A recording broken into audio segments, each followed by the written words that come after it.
Tirunelveli down சுவாமி சன்னதி தெருவில் அமைந்துள்ள ஸ்ரீ ஐயப்பா சேவா சங்கத்தில் 53வது ஆண்டு விழாவை முன்னிட்டு திருநெல்வேலி வழியாக சபரிமலை செல்லும் ஐயப்ப பக்தர்களுக்கு லட்சுமி கணபதி மஹாலில் வைத்து தினசரி மாலை 6:30 மணி முதல் இரவு 11 மணி வரை டிசம்பர் 29ஆம் தேதி இரவு உணவு வழங்குகின்றனர். அது மட்டுமல்லாமல் 29/12/2025 திங்கட்கிழமை மதியம் 12 மணிக்கு டவுன் லிட்டில் ஃபிளவர் மெட்ரிக் மேல்நிலைப் பள்ளியில் 5000 நபர்களுக்கு மகா அன்னதானம் நிகழ்ச்சியும் நடைபெற உள்ளது. சுவாமி சன்னதி தெருவில் அமைந்துள்ள ஸ்ரீ ஐயப்பா சேவா சங்கத்தில் தினமும் காலை மாலை ஐயப்பருக்கு சிறப்பு பூஜைகள் நடைபெற்று வருகின்றது. இதில் திரளான ஐயப்ப பக்தர்கள் கலந்து கொண்டு ஐயப்பன் பஜனை பாடல்களை பாடி தரிசித்து வருகின்றனர்.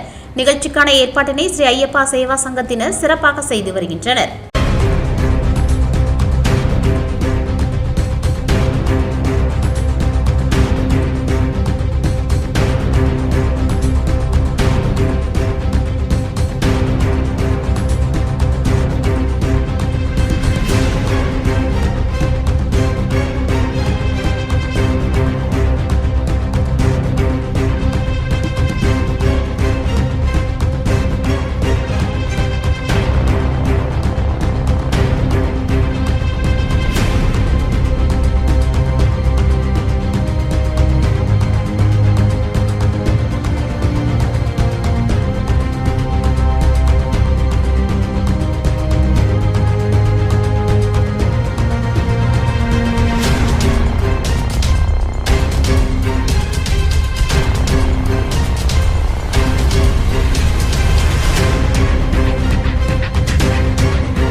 சுவாமியே சரணம் ஐயப்பா.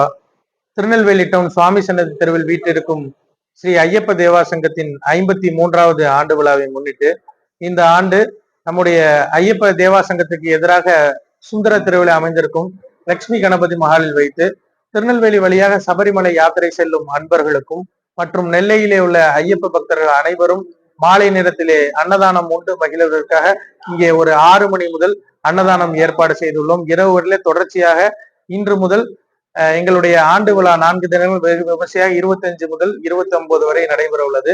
அந்த தேதி வரையிலுமே நாங்கள் தொடர்ச்சியாக இந்த அன்னதானத்தை வழங்க உள்ளோம். இதில் இங்கே உள்ள ஆன்மீக பெருமக்கள் அனைவரும் பங்கு கொண்டு ஐயனின் பரிபூர்ண அனுக்கிரகத்தை பெற அன்போடு கேட்டுக்கொள்கிறோம். அது மட்டுமின்றி எங்களுடைய ஆண்டு விழாவிலே 25ஆம் தேதி 1008 விளக்கு பூஜையும், அதே போன்று டிசம்பர் 29ஆம் தேதி மகா அன்னதானமாக ஒரு 5000 நபர்களுக்கு திருநெல்வேலி டவுன் லிட்டில் ஃபிளவர் மேல்நிலை பள்ளியில் வைத்து அன்னதானம் நடைபெற உள்ளது. மேலும் அன்றைய தினமே மாலை கற்பூர ஜோதி பிரகாசத்தில் நெல்லையப்பர் சன்னதி முதல் சுவாமி ஐயப்ப தேவாசங்கம் வரை கற்பூர ஜோதி பிரகாசத்தில் உற்சவர் ஸ்ரீ தர்மசாஸ்தா அனைத்து நிகழ்வுகளும் ஆன்மீக பரிபூர்ண அனுக்கிரகத்தை பெற அன்போடு வேண்டுகிறோம்.